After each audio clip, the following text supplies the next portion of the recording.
Yemen's Houthi rebel group fired a barrage of 21 missiles and drones towards the Red Sea, putting dozens of international merchant ships in danger. Thankfully, the United States and Britain reacted very quickly. They shot down all of the missiles. I'm not sure if the Houthis realize that they are messing with fire. Meanwhile, U.S. Secretary of State Antony Blinken is wrapping up a Middle East tour to, quote, reduce regional tensions, and Egyptian smugglers are taking advantage of the situation in Gaza to charge exorbitant prices to permit Palestinians to escape out of Gaza. Stay tuned for that and a whole lot more here on today's show. I'm Justin, and this is the Israel Guys.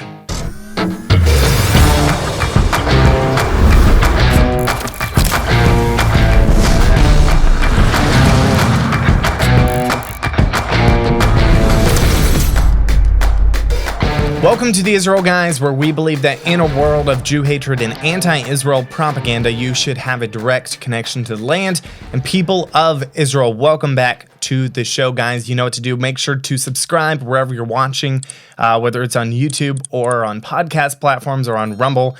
Make sure you subscribe or follow us. Also, like this video and hit the notification bell so you never miss any of the episodes of the Israel Guys that we're putting out every single day, Monday through Friday. Also, go check out our social media pages. We're on Twitter, Instagram, Facebook. Go give us a follow there. Also, you can follow me, Justin Hilton, on Twitter if you want to. The link will be in the description below. I'm going to start at the show today with some rather sad news, some tragic news. Earlier this week, 6 IDF combat engineers were killed in a premature demolition caused by tank shells fired at targets nearby. Really unfortunate that this happened, but these 6 engineers that were killed, it brings the total, the ground toll of IDF forces killed since the operation started, brings the total of IDF forces killed to 186. The Israel Defense Forces, they struck some 150 targets across the Gaza Strip over the past 24 hours as ground operations are continuing in Khan Yunis and Al-Maghazi. Guys, continue to pray for the IDF that they will have the strength to continue to do what they need to do to eradicate this evil, to take out the Hamas terrorists, and that there would be that the loss of life would not be as high, that there would be protection over the IDF soldiers as they're working in Gaza to eradicate this evil, really doing the world a favor by taking out these evil Hamas members. So getting into what U.S. Secretary of State Antony Blinken is doing. Right now, he is wrapping up a Middle East tour, which they're saying is supposed to reduce regional tensions. Yeah, America always does that perfectly. They reduce regional tensions. Yeah. So the Biden administration, they have been pressuring Israel to reduce the intensity of fighting in Gaza. Yes, you heard that right. They want to reduce the intensity of fighting in Gaza. Like, seriously, they want Israel to let the pressure off of Hamas, endangering Israeli soldiers, and most likely prolonging this war even further. Like, have they lost their minds, gone mad? What on earth is happening? The U.S. is, they're seeking a diplomatic solution to tensions between Israel and Hezbollah on Israel's northern front, especially as things escalated following Israel's assassination of a senior Hamas official in Beirut last week. They also assassinated another Hezbollah leader. We're going to get into that later on today's show. But the U.S. is seeking for diplomatic solutions. Of course, they don't want Israel to continue this war. Blinken also pushed for Israel to allow a quick return of Palestinians to the northern Gaza Strip. Why on earth would they want to do that? It makes zero sense to me. It's flabbergasting that they would want to return Palestinians to the northern Gaza Strip. No, that's not going to work. That is a horrible idea. At the same time, the Biden administration, that they're saying this, it almost seems like they're speaking out of two sides of their mouths, like they're being hypocritical. At the same time that they were saying these things, resettle northern Gaza, seeking for diplomatic solutions and to reduce the level of fighting. At the same time, the Biden administration reiterated that they do not support a ceasefire with Gaza. Advisor John Kirby, he said yesterday, quote, "We don't support a ceasefire at this time. And there's no change to that because we don't believe it benefits anybody but Hamas right now." Well said, 100%. A ceasefire right now would not benefit anyone except Hamas. Allow Hamas to rearm, regroup, and then attack Israel once it suits them. Because, as you know, there was a ceasefire before October 7th, and Hamas broke that.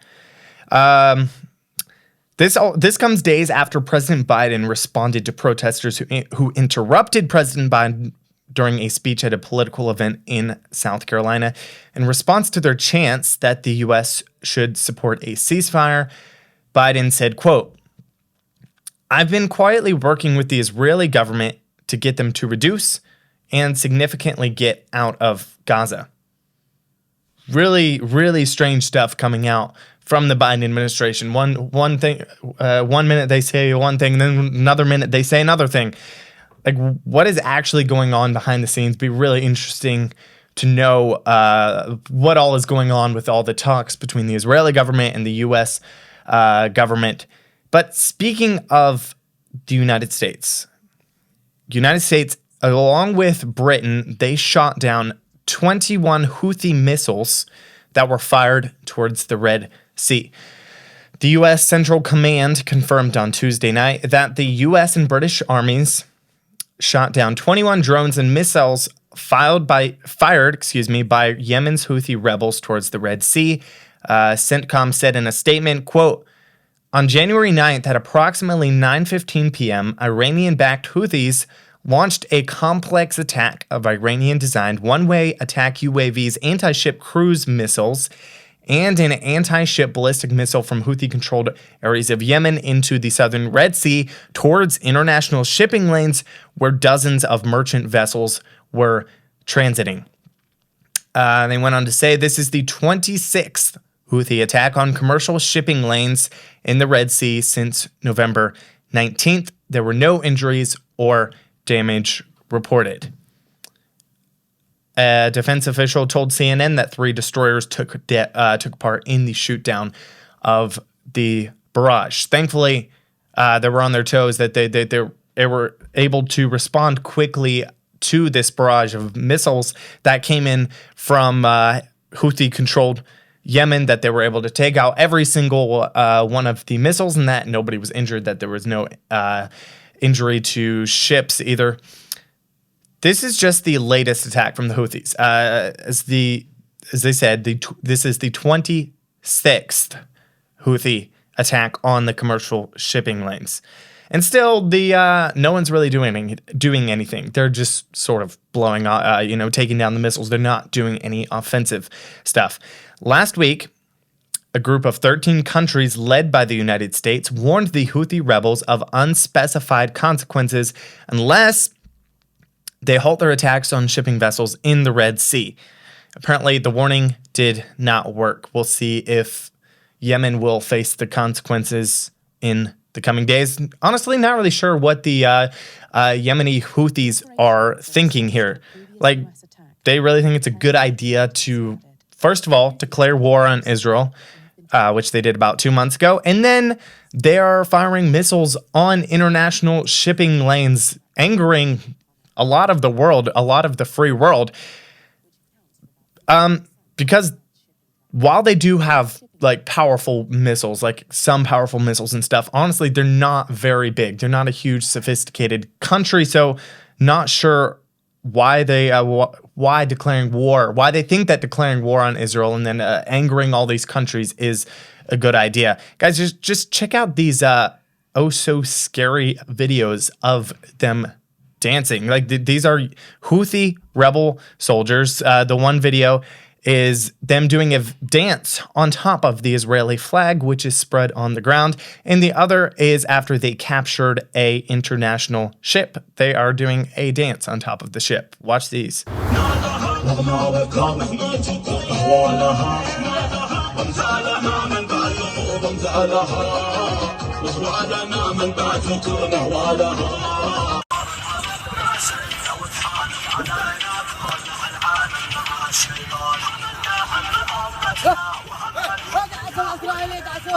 We'll be right back with the rest of the show, but first, let me tell you about the Israel Bible, a Hebrew Bible with English transliterations, unique commentaries, and tons of charts, lists, and maps to help you study better and understand more. Imagine holding a resource that combines the original Hebrew text with clear, accurate English translations. The Israel Bible brings these ancient words to life like never before. Also, it's not just for scholars or theologians. With profound commentary by Rabbi Tuli Weiss and other Orthodox Jewish teachers, it's designed for people like you and me, the curious seeker, the faithful believer, the one who yearns to find comfort and peace during these challenging times. What sets the Israel Bible apart is its unique approach to understanding God's promises and prophecies for the end of days. If you're eager to deepen your connection with God's Word and the Holy Land, then this Bible is for you. Click the link in the description below to purchase your copy of the Israel Bible today. A top Hezbollah commander was taken out yesterday. Ali Hussein Bourgi, who was reportedly responsible for many suicide drone attacks going into Israel, was taken out by an Israeli airstrike yesterday. Yet again, another good riddance. The Times of Israel reported that Ali Hussein Bourgi was the commander of Hezbollah's aerial forces and was, quote, responsible for the launching of explosive-laden unmanned aircraft at northern Israel and flying surveillance drones to collect intelligence. So, this is a big dude, a top general, top commander in Hezbollah. Joe Truzman said on Twitter or X, he said, quote, Hezbollah acknowledges the deaths of 4 members so far today, including drone commander Ali Hussein Bourgi. So they took out 3 other Hezbollah members as well. He went on to say, it's becoming clear in the last days that Israel has an intelligence advantage over Hezbollah as commanders are being eliminated in strikes. This is not an ideal situation for Hezbollah leader Hassan Nasrallah.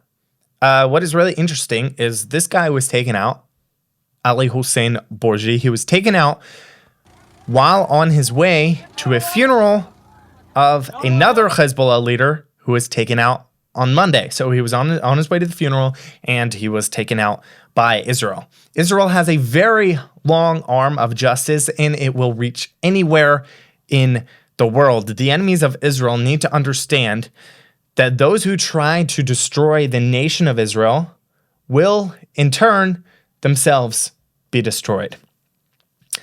Guys, moving on, there are a lot of talks right now.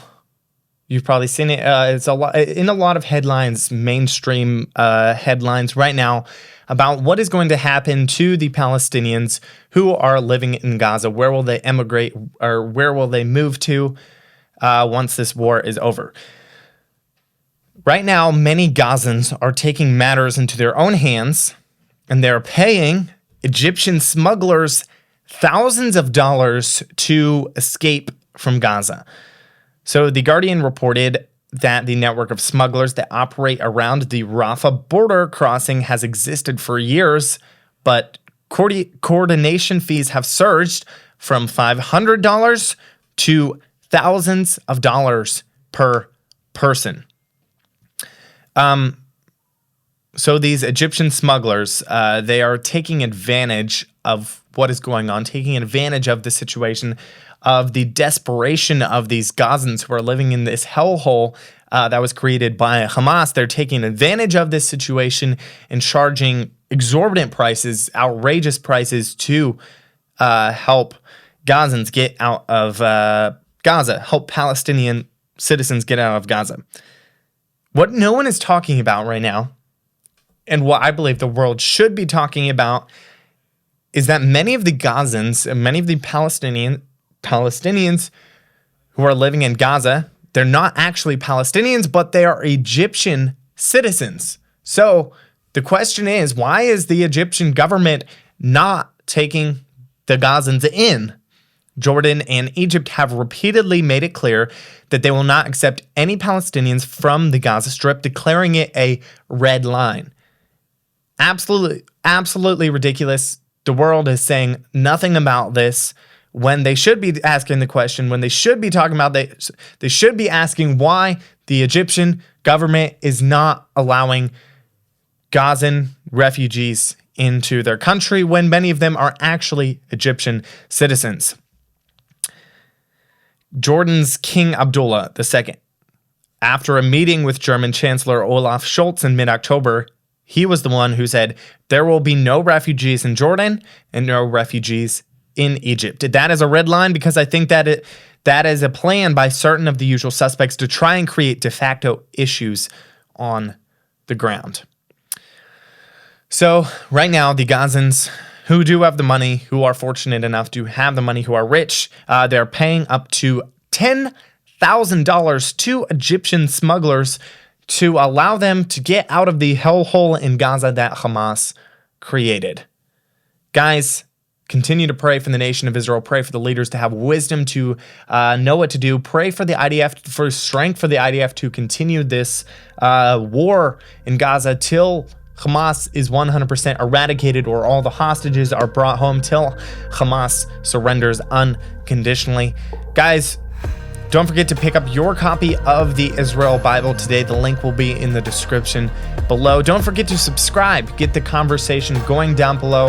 Let us know in the comments what you think about everything that is going on in Israel and in the world at large right now.